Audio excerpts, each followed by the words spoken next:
Hello guys, nandito na naman tayo. Siyempre, good morning muna dyan at good evening rito. Ito at kakauwi lang natin galing sa trabaho, ano?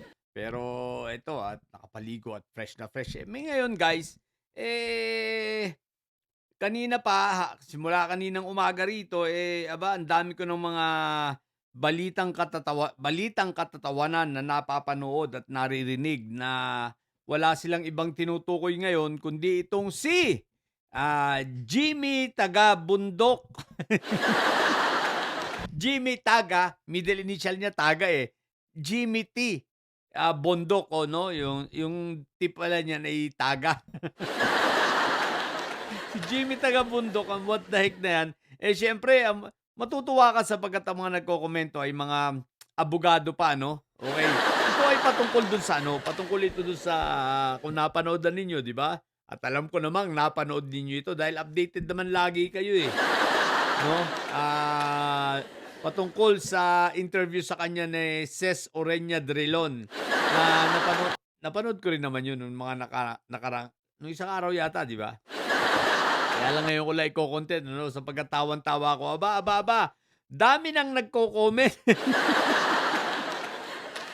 Ang dami na nagko-comment sa kanyang mga pinagagawa. Pero bago yun siguro mas maganda panoorin muna natin ito, no? Sandali. Pumotok sa social media ang balitaktakan sa pagitan po ng One News anchor na si Ces Drilon at si Attorney Jimmy Bundok.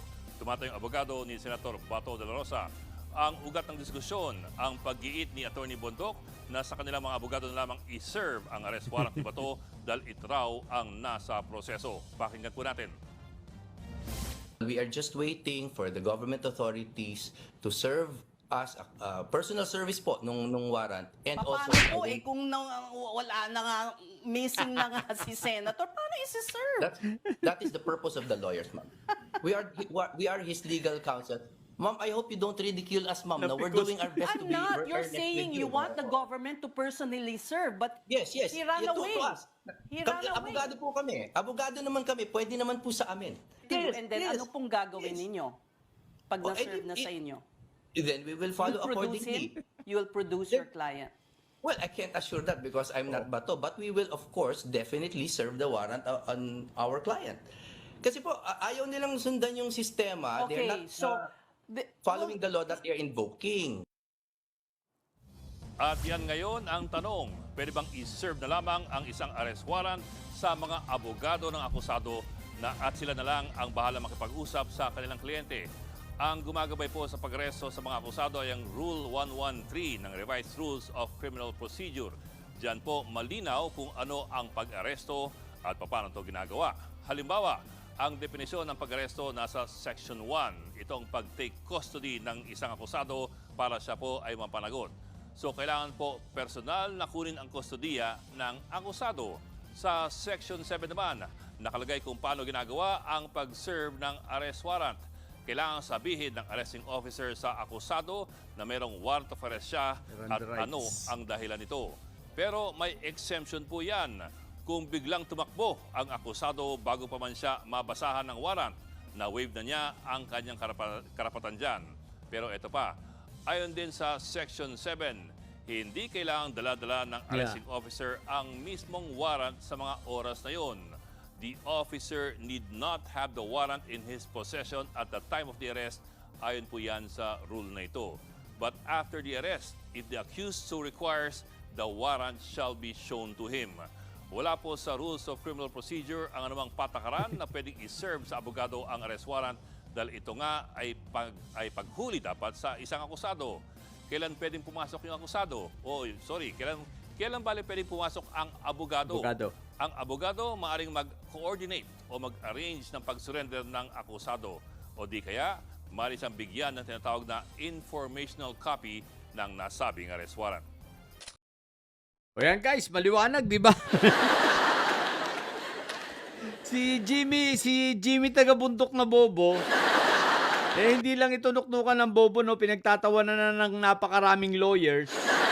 Pinagtatawanan na ng pati hindi lawyers, basta't mga nakakaintindi sa batas, ano? Kasi nga naman, napaka-logic. Tatanga-tanga talaga, no? Kailan, ako naging operatiba rin ako, pero wala.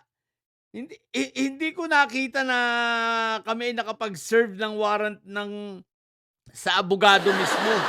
Dahil ito nga, sa akin din pagkakaalam talaga at ayan, nakita naman natin at sinabi rin ng maraming mga abogado na talagang ito ay sineserve personal. Bakit? Paano mo naman yang ise-serve sa abogado nung, halimbawa si Bato paano mo ise-serve yan kay Jimmy Bundok na bobo tapos, ise-serve niya kay Bato? Paano mangyayari yun? Para bang ganito, 'no? O sige attorney, Jimmy taga Bundok, ito ang warrant ha. Paki-serve mo sa iyong, kliyente tapos, i-ano mo sa amin, idalhin mo sa amin yung iyong kliyente. Eh, di pupuntahan niya si Bato, "Bato, ganito ha, siyempre kliyente kita na, ikaw ay hinuhuli ko, 'no, at babasahan mo ng Miranda rights."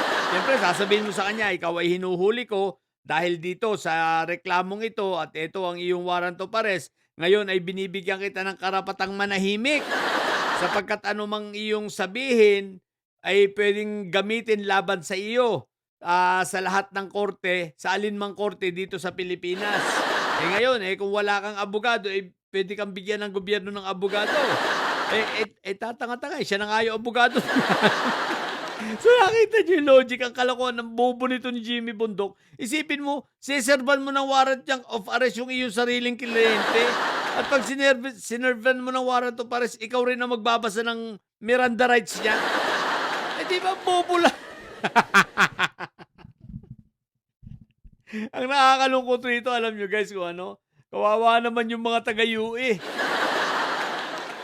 Sabagay yung ibang mga taga-UE nagsalita na rin 'no, na sabi nila, hindi nila gusto yung mga pinagsasabi nito, nakakahiya. Pati yung professor nito, sino ba professor nito? Sino ba nagturo dito? Bakit paano ito nakapasa?